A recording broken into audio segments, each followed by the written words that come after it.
L'Allemagne entre urgence environnementale, désescalade diplomatique et sécurité intérieure. Le grand décryptage. Bienvenue sur Décryptage Allemagne, je suis ravi de vous retrouver pour ce nouveau point complet sur l'actualité qui agite la République fédérale et ses partenaires internationaux. Nous ouvrons ce journal avec une image qui tient toute l'Allemagne en haleine depuis plusieurs heures, celle d'un géant des mers égaré dans les eaux peu profondes de la mer Baltique. Au large de l'île de Pol, le sauvetage d'une baleine à bosse est entré dans une phase que les autorités qualifient désormais de critique.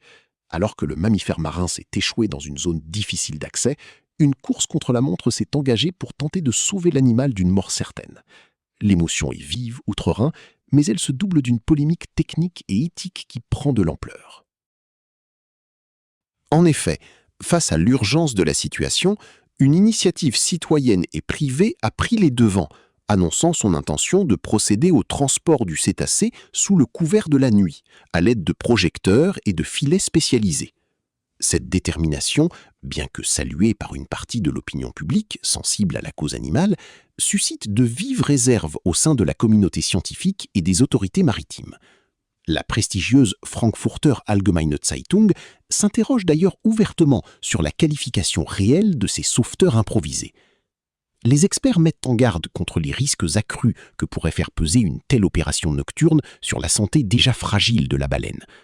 Entre la volonté d'agir vite et la nécessité de respecter des protocoles biologiques rigoureux, le destin de la baleine de Polleul est aujourd'hui suspendu à la solidité d'un filet de sauvetage et à la décision finale des autorités environnementales du Mecklembourg-Poméranie occidentale. Quittons les rivages de la Baltique pour nous tourner vers la scène internationale, où le jeu des alliances diplomatiques semble connaître un frémissement inattendu sous l'impulsion de Washington. Le dossier iranien, qui demeure l'un des points de friction les plus inflammables du Moyen-Orient, fait l'objet d'une nouvelle tentative de médiation. Le président américain Donald Trump a annoncé l'envoi d'une délégation de haut rang à Islamabad, au Pakistan, dès ce lundi. Cette démarche marque une inflexion notable dans la stratégie de pression maximale exercée jusqu'alors par les États-Unis. En choisissant le Pakistan comme terrain neutre pour tenter de renouer un dialogue indirect avec Téhéran, Washington semble opter pour la voie de la diplomatie de la dernière chance, loin des bruits de bottes qui inquiètent régulièrement les capitales européennes. Cependant, l'optimisme reste de mise, avec une prudence extrême. Si Washington signale sa disposition au dialogue, l'Iran, par la voix de ses représentants, a immédiatement tempéré les attentes. Les autorités de Téhéran estiment que les positions des deux pays demeurent encore bien trop éloignées pour espérer une percée imminente. Il est intéressant de noter, comme le souligne la presse allemande ce soir, que cette offensive diplomatique américaine bénéficie d'un soutien inattendu, celui de l'Arabie saoudite. Riyad, traditionnellement aligné sur une ligne dure envers son rival perse, semble aujourd'hui plaider pour un assouplissement sélectif du blocus économique. La crainte d'une escalade majeure dans le détroit d'Ormuz, artère vitale pour le commerce mondial du pétrole, semble avoir pris le pas sur les velléités de confrontation directe, poussant ainsi les alliés régionaux à favoriser, du moins en apparence, le chemin des négociations à Islamabad. Sur le front de la politique intérieure allemande, un chiffre fait grand bruit ce soir et vient percuter de plein fouet les débats passionnés sur la gestion migratoire. Selon les dernières données consolidées, le nombre de demandes d'asile déposées en Allemagne a atteint un niveau historiquement bas. Pour la première fois depuis des années, la République fédérale se classe au 4e rang européen pour ce qui est de la diminution des flux entrants. Ce recul massif, qui marque un tournant statistique majeur, est le résultat d'une combinaison de facteurs complexes, allant du renforcement des contrôles aux frontières extérieures de l'Union européenne à la modification des routes migratoires sur le continent. Pour le gouvernement fédéral, ce résultat est une bouffée d'oxygène politique, même si les critiques de l'opposition continuent de pointer du doigt les défis persistants de l'intégration et la gestion des renvois pour les dossiers déboutés. Pendant que ces tendances de fond se dessinent, l'actualité sécuritaire immédiate a été marquée par une intervention spectaculaire des forces de l'ordre en Rhénanie du Nord-Westphalie. À Moers, un important déploiement du SEK, les forces d'intervention spéciales de la police allemande, a eu lieu cet après-midi autour d'un temple sikh. L'alerte a été donnée après le signalement d'un individu armé ayant pénétré à l'intérieur de l'édifice religieux. Le quartier a été totalement bouclé et les forces spéciales ont pris position pour neutraliser toute menace potentielle.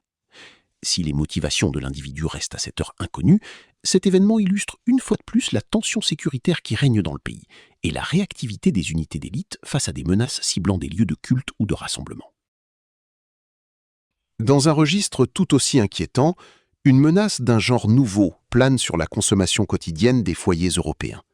Une enquête criminelle d'envergure est en cours, après la découverte de poisons pour rats dans des petits pots pour bébés de la célèbre marque Hip. Des produits contaminés ont déjà été saisis en Autriche et en République tchèque, déclenchant une alerte sanitaire transfrontalière.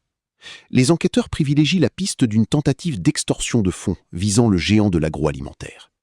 Cette affaire, qui touche à la sécurité des consommateurs les plus vulnérables, rappelle cruellement que les circuits de distribution peuvent devenir les cibles de chantage criminel particulièrement cyniques.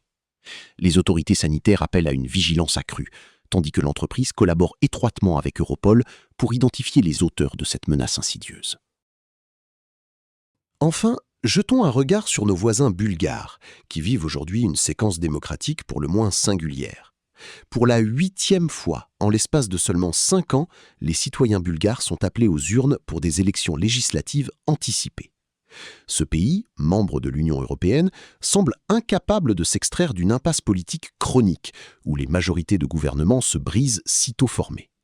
Cette instabilité persistante au cœur des Balkans inquiète Bruxelles, alors que la Bulgarie doit faire face à des défis économiques majeurs et aux pressions géopolitiques de la région.